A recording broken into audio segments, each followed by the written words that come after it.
everybody. This is Dr. John Morris, and welcome to A Word from God in 4 Acts.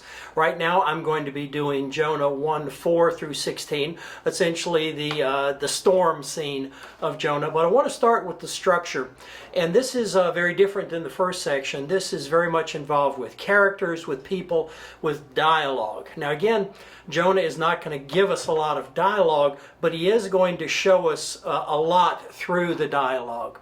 So watch what you learn about the characters, watch what you learn about the sailors, the captain, the ship, even Jonah, and watch how they react to God. So the first question that needs to be answered in this part is who is this God? And I do use a little g God, if you'll forgive me for doing that. But the sailors don't know. They know something's wrong, but they don't know which God it is. The second thing you need to notice is once they discover that it's Yahweh, big G God, what do they need to know about this big G God? What is Yahweh like? What are the characteristics of Yahweh? And the third thing that they have to decide is how do they respond to Yahweh? Now, Jonah knows some of this, but the basic question to Jonah is the same as the basic questions to the sailors. How do they respond to Yahweh? So look at what we learn about God in this short section, short scene here, because after all, that's what the point of the whole story is. But watch how Jonah uses the characteristics of the sailors and the characteristics of Jonah to tell us about God and His sovereignty. So the real question when we get to the end of this passage is not whether God will control the sea or the people or Jonah or anything else. The real question is, how will people respond to God, His sovereignty, and His mercy? And watch how Jonah shows us this as we go through the section. Plus, it's a pretty fun section to go through anyhow, because it does have the great fish in it. Notice some of the repetitions in this pattern, in this section. Everything is great. God hurls everything. It's like throwing a spear.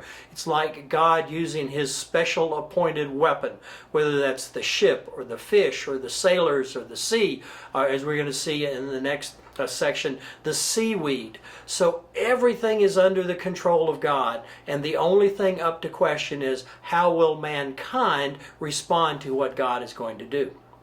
Now, the sailors and the captain have the correct response. They fear God. Now, this is not necessarily a knee-shaking fear, although in the case of the sailors in a storm it might be. It's awe, it's respect, it's understanding who God is and knowing that you have to respond to the character of God. So watch how they respond, and watch how Jonah responds. Jonah is very much, I'm not a psychiatrist, but he kind of impresses me as a passive-aggressive sort of guy.